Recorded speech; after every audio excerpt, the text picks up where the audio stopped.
I'm Heather from Here Booktubes, and today is my June wrap-up. In the month of June, I read 24-ish books because Goodreads continues to mark my books as read, even though I don't read them. And so I had a few DNFs that I ended up just laying off my shelves so that they wouldn't be in my reading challenge because they're like getting on my freaking last nerve. And I'm pretty sure that I didn't count a couple of them, but 24-ish books. I DNF'd 5 of them officially, so I'm going to talk about 19 books. Before I get into the 19 books, I do have 2 books that I technically read in May that were not in my May wrap-up, and I want to talk about real quick. The first one is Forbidden Flames, which is Ruthless Warlords number 1.5 by Alyssa Ames. I gave this book 4 stars. It is an omegaverse novella, and it's not dark for omegaverse, but it is one of the darker ones in my omegaverse recommendation video that I did. She's an omega, and she has a toxin in her skin where anybody that touches her bursts into flames and incinerates. So she has been a weapon and has been passed from warlord to warlord, so nobody can touch her. But it's very traumatizing for her to be forced to kill people. And this warlord was betrayed by his uncle and knows that his uncle ordered this weapon, and so he intercepts it, and it's this omega, and she's his fated mate, and it's her, you know, wanting to be his and not able to let him touch her, and how they make it through that. I really enjoyed it. When I was doing the description for my May wrap-up, I was like, where is this book? And I never written it down in my notes, so that's what happened there.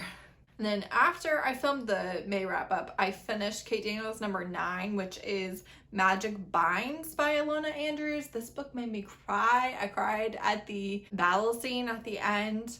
Kate Daniels is a fantastic urban fantasy romance series. I would say that the series does continue to get better as it goes along. The 10th book is the final book. I've not picked it up yet. I had wanted to read it in June and that didn't work out. The whole book, I was just like so stressed out. I was just like, I don't know where we're going. I don't know how I feel about this. I don't know. I want everybody to be happy. And yeah, it's just fantastic. I am very much enjoying finishing up the series. And I just really recommend if urban fantasy is a thing that you like. Okay, and then officially in June, I read It's the Chase for Me, a Heights story by Christina C. Jones. This was a novella. I gave it 4 stars. They have a chance coffee run-in. She spills coffee on him, and she really made him work for their relationship. And it's really cute. Their banter was funny, and that's my poor memory. It's just trash right now, so it was very cute though. Then I read Cant Catch Me, which is Houston Skyhawks number 1 by Alexandra Warren. I gave this book 5 stars. It is a football romance. He is a defensive player, which is not something you see as much. And they're friends to lovers. She was his childhood best friend, and when she went to college, they just kind of stopped talking. They had this falling out about it. She hasn't seen him in years, but she's had a series of unfortunate events and is forced to move back in with her dad and his second wife. And the wife is not thrilled that she's there. So it's their second chance, friends to lovers. They had poor communication, but it was addressed. And I thought that made a lot of sense for being able to see them not having that same issue in the future. It was funny and it was cute, and I was really rooting for them. These are not my favorite tropes. I'm not a huge fan of friends to lovers or second chance romance, and I really felt like she pulled it off and made me believe in them having a romance despite their issues. Then I read Andorra Sector, which is X-Clan number 1 by Lexi C. Foss. I gave this book 5 stars. This is another omegaverse. First 60% of the book, he is not good to her. So he is a werewolf shifter alpha, and she is a omega. She's a human who was turned into a wolf when she was captured, and she's the only person who has been turned into a wolf from human and became an omega instead of a beta. Their clan doesn't have any omegas, and they are actually in the process of trading for one. He very much thinks that she knows how things work, and she doesn't. And so he makes a lot of mistakes, treats her terribly because he's operating under false assumptions. So he's punishing her for putting his clan in danger when she doesn't know any of the things. She doesn't know that these are risks. And he just does some damage and then has to make up for it. And I felt like he truly was remorseful and was like, I never intended for this to happen, like never. There is kind of, I wouldn't say it's forced impregnation. It sounds wrong, but that's how I'm gonna say that word. But she gets pregnant, right, without her knowing or consenting, and he kind of tells her that she's just his breeder and destroys her heart, and just like, you're so mad at him for the first 60%. So there's that. Also, I feel like you should know that the end, the big showdown, they basically threaten to force a miscarriage upon her and rape her in front of him. And obviously that doesn't actually happen, but that is the big showdown. So like, if you don't want to read that, avoid it. Then I read Grudge Match by Jessica Gadziala. I gave this book 5 stars. This is a underground fight club owner, and the woman who he found behind the dumpster at his fight club. So she had been punched and knocked unconscious. She doesn't remember what happened. She doesn't know why she was there. She doesn't know how she knew that this place existed. Just not something that she would normally do. And he is very drawn to her, but he's a bad man, so he's trying to avoid her so as not to bring her into all of his issues. So there's violence against her. And then his backstory is very tragic and has forced fighting, basically a runaway, you know, being forced into slavery as a fighter, and other boys in their fighting ring being killed in horrific ways as lessons to the others. And it's just very, very dark backstory and really, really tragic. So I felt like the content warnings in this were pretty high, but the romance was very sweet. I really enjoyed it, and man, she hooked me in. I want the side character story, Adler.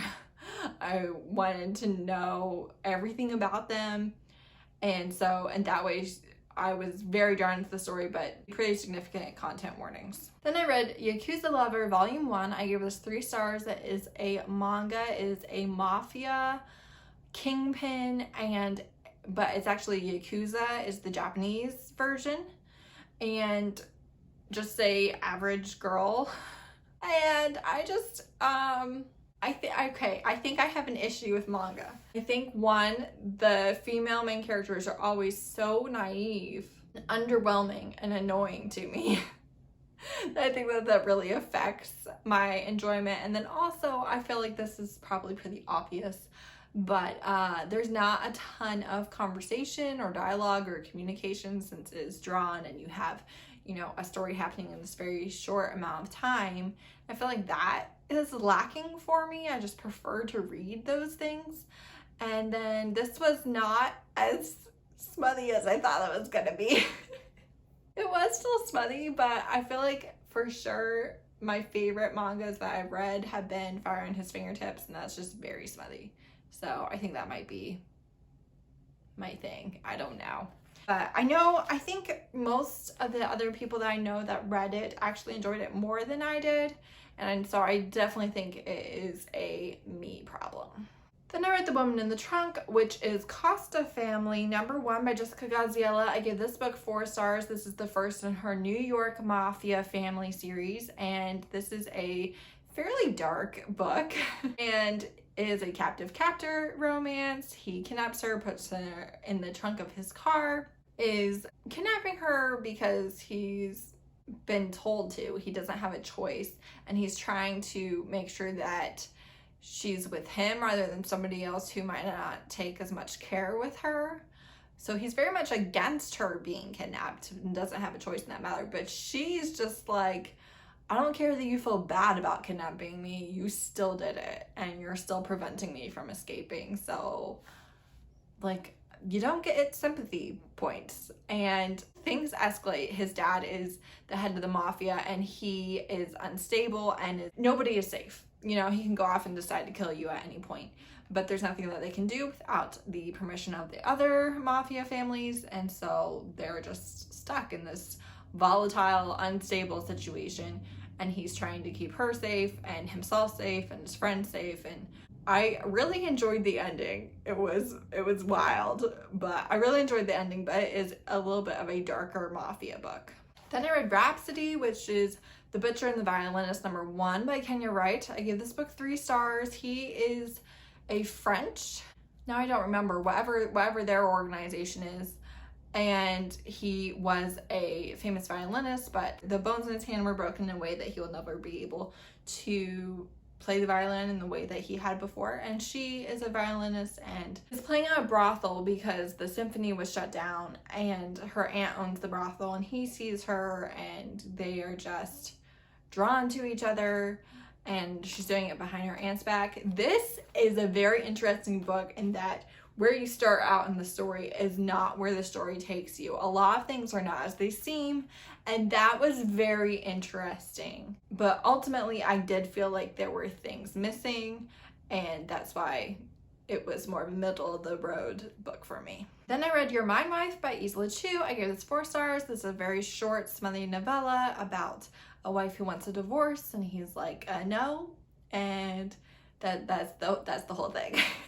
Then I read Office Hours, a student and professor romance by Isla Chiu. I gave this book 2 stars. This one I didn't really like at all. The power balance was very odd, and also he was forcing her into a relationship, or he would tell the dean that she cheated on her test and she would be expelled, and he was using that to coerce her, and she's talking about how much she hates it the whole time. There was no reason for them to have a relationship. There's no reason for them to have a happily ever after. And I just felt like if you're going to have such a short book with that storyline, you can't believably take it from this is not okay to I love you when she's saying I hate you every other page, and your story is under 50 pages. I just feel like that's not convincing. Then I read Midnight Fae Academy, which is book #1 in that series by Lexi Foss. I gave this 5 stars. It is a Fae Academy, and the dark Fae are a little bit like vampires in that they bite and drink blood and all the things. And elemental Faes and the dark Fae, which I feel like that's not their name, but I can't remember now, are forbidden to mate, and they can't be together, and it's against the rules to bite an elemental Fae, and she's the Earth Fae princess, and he bites her against her will. It is akin to rape, and forces a series of events in which she is forced to go to the Dark Fae Academy. She is viewed as an abomination, is being monitored for her magic changing and things like that, and she has a romance with the guy that bit her, the prince of the opposing side of the Dark Fae politics, his lover / guard / teacher. And it's the 4 of them. But this is an interesting book because the synopsis tells you things that aren't made apparent in the story. I feel like you understand the story more reading the synopsis, but that's never revealed in the body of work. It's odd. It's odd. I do plan on continuing this series. I actually did really enjoy it. They are definitely kind of mean to her because they have to be, because they're not the ones that hold the power, and they are doing their best to keep her alive. And there are things that she doesn't know. Like at the end of this, she thinks that she was betrayed and stuff like that. So it's very interesting. If you like new adult bully, paranormal, reverse harem academy romances, then this might be one to try. This is probably the best one that I've read that was paranormal. Then I read Stalker by Jessa Kane. I gave this book 3 stars. You have a war hero who comes home to his, war hero career military dad. I don't know if he was a war hero, but he's definitely career military, and his new wife and his stepsister who has been writing, but he thinks that she is like 15 and she's not. She's 18, and he falls for her instantly. And they have a very toxic home life, and is their relationship. There's also daddy kink. He has PTSD and is an age gap, and she's a virgin. So then I reread Hide and Seek by Layla Frost. I originally gave this book 5 stars, and it was a disappointment for me. I gave it 3 stars on my reread. I have recommended this book many times. He's alpha, he owns a custom garage, and she's a baker, and she comes from a rich family and has kind of already pushed their toxicity aside, and they cross paths, but his communication is garbage. He's very insecure. He throws things when he gets mad, which, like, I just don't like that. All of their fights, which there were a lot, were because he was insecure, and I just wasn't a huge fan this time around, and it made me really sad. Also, I forgot that she's a virgin, and he reacts to that really badly, so, like, excuse you, sir. Then I read Pulling Doubles, which is the Wright brothers #2 by Christina C. Jones. I gave this book 5 stars. Pulling Doubles is the doctor and the nurse practitioner that is training under him, and he's just getting on her every last nerve. And it's because he's really attracted to her and can't do anything about it. And it's funny because in the book, they're like, are you a child on the playground? What are you doing? And so they have all this hate to love chemistry and banter. There's closet banging. And his ex is toxic and shows up and plays a part. The main character has diabetes, and I enjoyed that that was pulled into it. And she also has a ex who is escalating and not in a healthy way. There are bad things happening, and he's becoming more and more crossing boundaries. But ultimately, I love their banter. I love their relationship. I really enjoyed them. I loved when he kind of pushed her away, and she was like, all right, that's fine. And he was just like, why aren't you sad that we're not, like, spending every day together? This is not what? And that was entertaining. Then I read the Love Infinite mixtape by Alexandra House. I gave this 5 stars. This is erotic scenes from couples in her books, and you don't know who the couple is at the beginning of the scene, and then you get their names towards the end. I just really enjoyed this. This is her 3rd mixtape book, and it's just fun. It's fun to see your favorite couples. It's fun to peek in on their lives, and it's just good smut. Then I read Neon Gods by Katie Robert. I gave this 5 stars. This is a modern day Hades and Persephone retelling. I really enjoyed that Olympus was a city. There were kind of some paranormal-ish elements, but all of the gods are just people who are elected officials. There are also legacy titles, which would be inherited from parent to child. And Hades doesn't exist according to the 13, and Persephone is blindsided by an engagement to Zeus, and everybody knows, like, his last 3 wives have disappeared, so she just can't believe that her mother would do this to her, and she runs across the river Styx into the lower city where Hades finds her, and they make a deal. They will have a public romance because Zeus won't want her if she's tarnished in his eyes, and that will be part of Hades' revenge against Zeus, and it will keep Persephone safe in the lower city until she can escape with her trust fund, which she doesn't have access to for a few more months. And I really enjoyed it. There was no 3rd act breakup. I loved their communication. I loved it. I ended up really loving it. So, and he's like a dom who's so caring and sweet, and if she doesn't take care of herself, he just gets so angry and just, like, stone-faced and goes and takes care of it right away, makes sure she has a blanket or food or whatever immediately, and it's just like a mother hen, and it's adorable. I love it.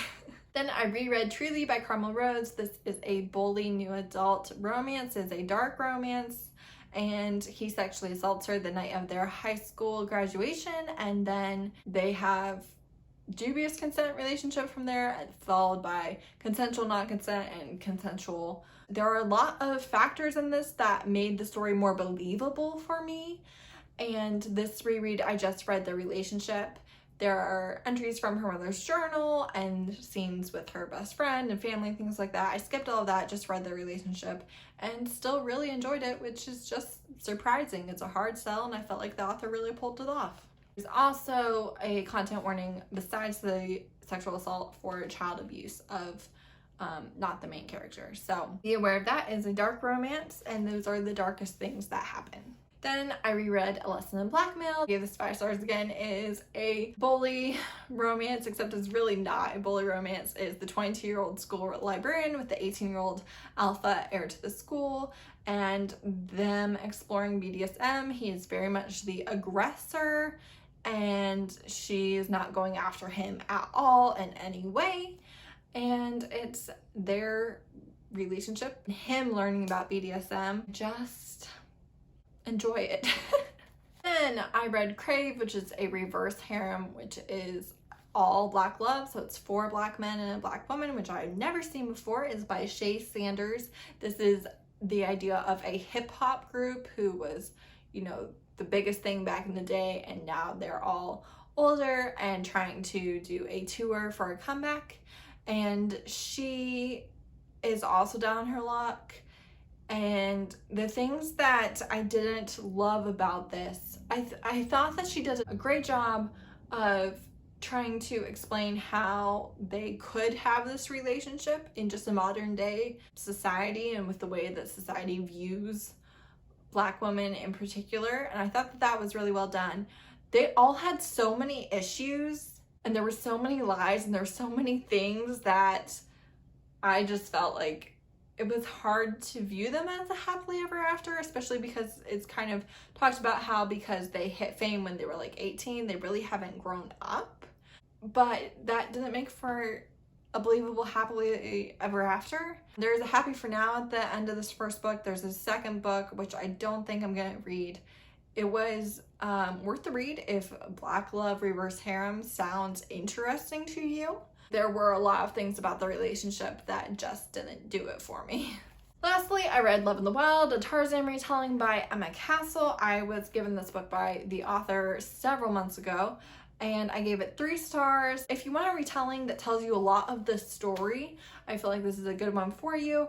I just am kind of here for the relationship, and so I skimmed all the parts that were, you know, his parents crashing in the jungle and his uncle looking for him and the bad guy's motivation. There's also magic in here. Thorn is our Tarzan-like character, and Aiden is our Jane-like character. She goes into the jungle, and everyone in her group is killed by the bad guy's henchmen, and he rescues her right before she's about to be killed. And he views her as his mate, and he wants to do anything for her, but he's also the protector of the jungle and can't leave it. And it was all interesting, but of course he didn't have the greatest communication skills, so conversations were lacking, and that's just a big part of my enjoyment of books. So 3 stars. I think that other people might like it more, especially if you want all that backstory of Tarzan. So that's it. That's all the books I read in June. It was not a great reading month for me. There was a week where I didn't read anything. There were many other days where I didn't read anything. There's probably at least 2 weeks of June that I didn't read anything, and so that, I guess that makes the rest of the reading more impressive. That was really only half the month, but for me it was just a struggle this month. I had a lot going on and I didn't read, and when I wanted to read I had reading paralysis and I couldn't choose and all the things. So it just wasn't the greatest for me personally, and that happened. So that's it. Thanks for watching. Bye.